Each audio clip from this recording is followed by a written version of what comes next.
আসসালামু আলাইকুম ওয়া রাহমাতুল্লাহি ওয়া বারাকাতুহু। আলহামদুলিল্লাহি ওয়া কাফা ওয়া সালামুন আলা ইবাদিহিল্লাযীনা ইসতাফা। আম্মা বা'দ। ফাআউযু বিল্লাহি মিনাশ শাইতানির রাজীম। বিসমিল্লাহির রাহমানির রাহিম। কুল হুয়াল্লাহু আহাদ, আল্লাহুস সামাদ। সাদাকাল্লাহুল আযীম। আলহামদুলিল্লাহ, সমস্ত প্রশংসা সে আল্লাহ সুবহানাহু তাআলার উপরে, যে আল্লাহ সুবহানাহু তাআলা আমাকে সুস্থতা নিয়ামত দান করছেন। এই জন্য মহান রব্বি করিমের উপরে শুকরিয়া আদায় করি আলহামদুলিল্লাহ। ভাই ও দোস্ত, যেই পয়গম্বরকে সৃষ্টি না করলে পৃথিবীর আসমান জমিন কিছু সৃষ্টি হতো না, সেই পয়গম্বরের উপরে একবার দরুদ শরীফ পাঠ করব সাল্লাল্লাহু আলাইহি ওয়াসাল্লাম। ভাই ও দোস্ত, যেই কথাটা নিয়ে আজকের মূল আলোচনা আলহামদুলিল্লাহ বলবো, তার আগে পবিত্র কোরআনুল কারীম থেকে দুই টুকরো আয়াত আমি তেলাওয়াত করেছি সূরা ইখলাসের। এর বিবরণ আপনারা সকলেই জানেন যে কুল হুয়াল্লাহু আহাদ, আল্লাহুস সামাদ এর মানে কি। জাস্ট এটা বোঝানোর মূল উদ্দেশ্য হলো আপনাকে আমি বললে বুঝতে পারবেন। এটার অর্থ আমরা সকলেই জানি, ঠিক আছে না? সো আমরা যে বিষয় নিয়ে আলোচনা, কিছু টাইম লম্বা কথার দিকে যাব না। সো অল্প কয়েক মিনিট কিছু উদ্দেশ্য বলার জন্য, কিছু কথা বলার জন্য আজকে আমি আপনাদের মাঝে মূলত ভিডিওটা। দেখেন, আমি আজকে 3 দিন ধরে দেখতেছি, ঠিক আছে? একটু খেয়াল করবেন কথাগুলো। বাংলাদেশে 90% মুসলমান। আমরা মুসলিম, আমরা গর্বিত। আমার বাবাই মুসলমান ছিল, তার দাদা মুসলমান ছিল, আমার দাদা মুসলমান ছিল। সেই সত্ত্বে সকলেই আমরা মুসলমান। আপনারা, আমরা যতগুলো মানুষ আজকে মুসলিম আছি, আমাদের ভিতরে, আমাদের দেশেও কিন্তু হিন্দু আছে, খ্রিস্টান আছে, বৌদ্ধ আছে, তাই না? সো এখন কিন্তু বর্তমান বাংলাদেশে পুজো চলতেছে, ঠিক আছে না? যে যেমন পুজো করে তেমন পুজো চলতেছে আর কি। কয়েকটা ভিডিওতে দেখলাম ইন্ডিয়াতে এগুলো আর কি।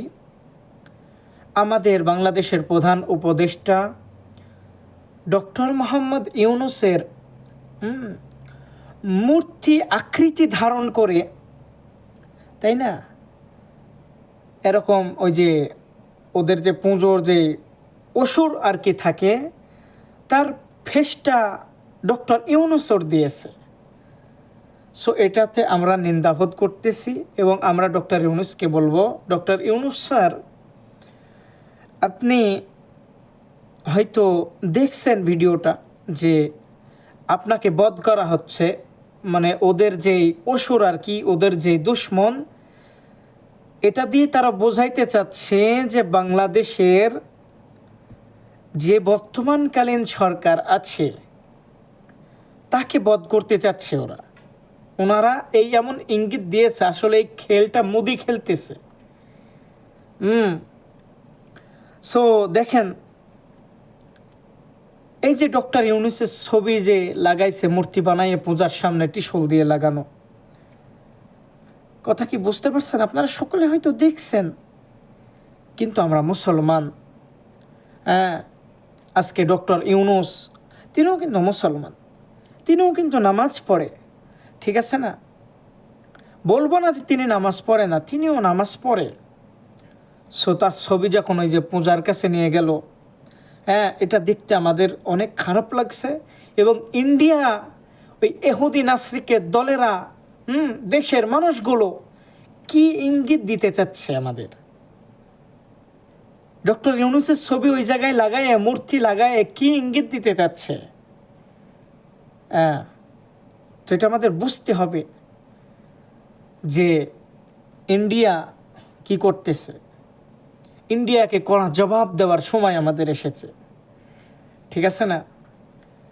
তারপরে আপনার এদের কি বলবো, আজকে আমাদের বাংলাদেশের দিকে তাকায় দেখো, নামধারী কিছু কাঠমৌলবী, কিছু হুজুর হিন্দুদের পুজোর মজমায় গিয়ে চেয়ার পেতে বসে মাইক নিয়ে ভাষণ দিচ্ছে, নাউজুবিল্লাহি মিন জালিক।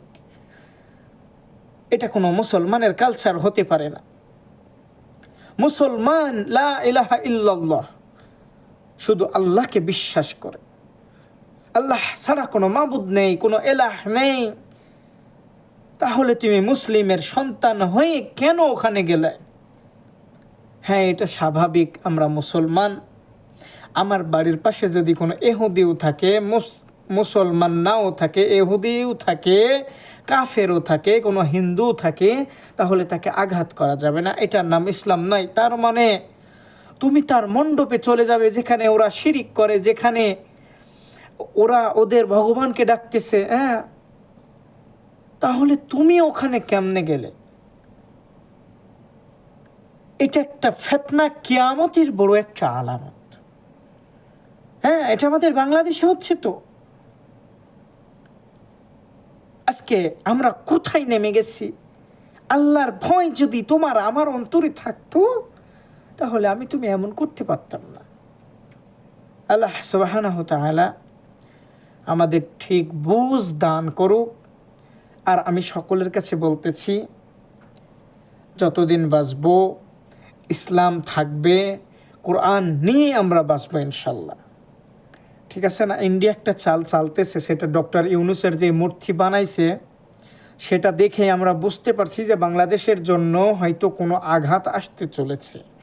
সো ডক্টর ইউনূস সাহেব স্যার, আপনাকে স্যালুট জানাই, আপনাকে মন থেকে ভালোবাসি আমরা সকলে। সো আপনি দেশের জন্য অনেক কাজ করতেছেন, তবে আপনি এই বিষয়টা একটু দেখবেন যে ইন্ডিয়া কি চাল চালতেছে। ঠিক আছে না?